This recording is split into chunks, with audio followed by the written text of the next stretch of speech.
ജോലി കഴിഞ്ഞ് നേരെ കൊട്ടാരക്കരയിലേക്ക് പോവാണ്. ബസ് യാത്ര അധികം ഇഷ്ടമല്ല. അത് വണ്ടിയുള്ളതിൻ്റെ അഹങ്കാരമല്ല. ബസ്സിൽ പോയാൽ പഴയ കാര്യങ്ങൾ ആലോചിച്ച് കൂട്ടും. അതുകൊണ്ടാണ്. വളരെ കുറച്ച് നല്ല കൂട്ടുകാർ മാത്രമുള്ള എൻ്റെ ഗ്യാങ്ങിൽ ഒരു കൂട്ടുകാരൻ ഓഗസ്റ്റ് 1 സൗദിയിലേക്ക് പോവാണ്. അവൻ്റെ ജീവനായ RX-Z ഇനി നോക്കാൻ വേണ്ടി എൻ്റെ തന്നിട്ടാണ് അവൻ പോകുന്നത്. യാത്രയൊക്കെ അടുത്ത ദിവസം വരുമ്പോൾ ഈ വണ്ടിയും കൊണ്ട് തന്നെ വരണേ എന്നുള്ള ഒറ്റ ഡയലോഗിൽ തന്നെ എനിക്ക് മനസ്സിലായി ഒരു വണ്ടിപ്പുരാന്തൻ അവൻ്റെ വണ്ടി എന്തോരം മിസ് ചെയ്യുന്നുള്ളത്.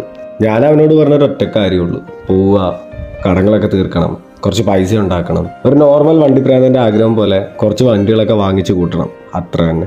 എന്തായാലും ഞാൻ എൻ്റെ 2 വണ്ടി എങ്ങനെയാണോ നോക്കുന്നത് അതുപോലെ തന്നെ RX-Z എൻ്റെ സേഫ് ആയിരിക്കും. അത് അവന് നല്ലപോലെ അറിയാം. അതുകൊണ്ട് തന്നെയാണ് അത്രയും വിശ്വസിച്ച് എൻ്റെ തന്നെ ഏൽപ്പിച്ചിട്ട് പോകുന്നത്. ഒട്ടുമിക്ക ആൾക്കാർക്കും ഒന്നും ഒരു വണ്ടിപ്രാന്തനും അവൻ്റെ വണ്ടിയും തമ്മിലുള്ള കണക്ഷൻ എത്രത്തോളം ഉണ്ടെന്ന് ഒരിക്കലും മനസ്സിലാവത്തില്ല. ഞങ്ങളെപ്പോലുള്ള ഒരു നോർമൽ മിഡിൽ ക്ലാസ് വണ്ടിപ്രാന്തന്മാർക്ക് എന്ത് പ്രശ്നം ഉണ്ടായാലും ഒരു ആശ്വാസമായിട്ടും ഒരു കൂട്ടായിട്ട് എപ്പോഴും കൂടെ ഉള്ളത് ഞങ്ങളുടെ ഈ വണ്ടികൾ തന്നെയാണ്.